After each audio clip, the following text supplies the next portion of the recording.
Nandito na tayo sa trading view. And kung hindi kayo familiar saan makikita yung Fibonacci, andito siya. Sa gilid sa mga tool ninyo, pindutin nyo yung maliit na arrow dyan. And then yan, Fib retracement. Ginawa ko na siyang favorite para makita ko na siya dito. No, from time to time. So, dito lang siya mabilis. So, ito yung Fibonacci ko.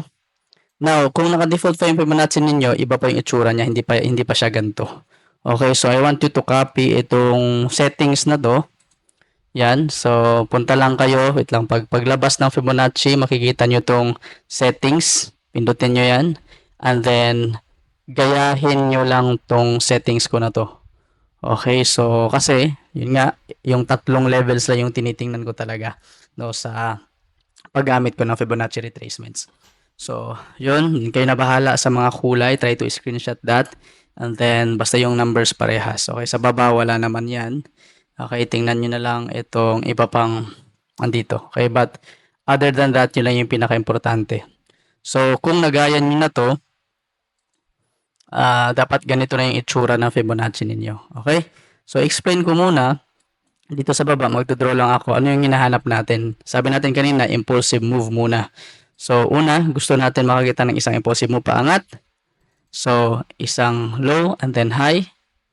Mangyayari, kunin natin yung Fibonacci, ito sa baba, pataas. And then, ito yung levels, tatlong levels na to, yung titingnan natin, no, na potential pupuntahan ng price, and then magre-react siya. So, price could come here, here, or here. So, ako since swing trader ako, usually, kahit andito pa yung price ay bumibili na ako, kaya pagpangat siya. So, bam, then maghanap tayo ng confirmation inside that zones. So, or pupunta tayo sa lower time frame bago tayo bibili. And then we are expecting to potentially see a price movement or continuation pataas kung saan yung original move niya. Okay, so parang ganyan.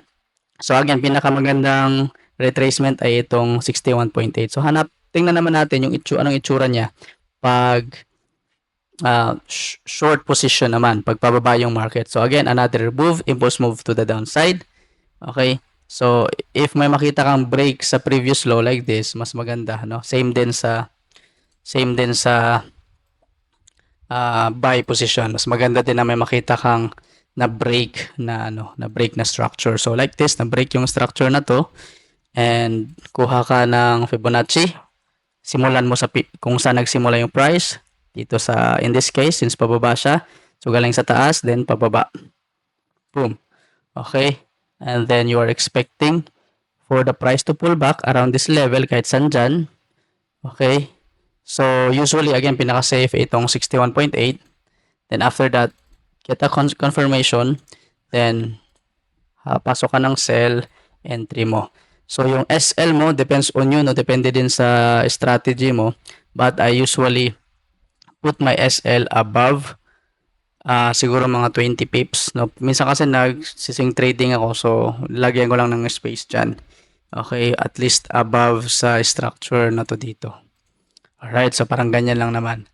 So hanap tayo dito sa mismong price action kung may makita ba tayong setup na ganon. Try natin muna sa nasa Euro USD kasi ako. So try natin maghanap para marami dito sa 5 minutes. Dito.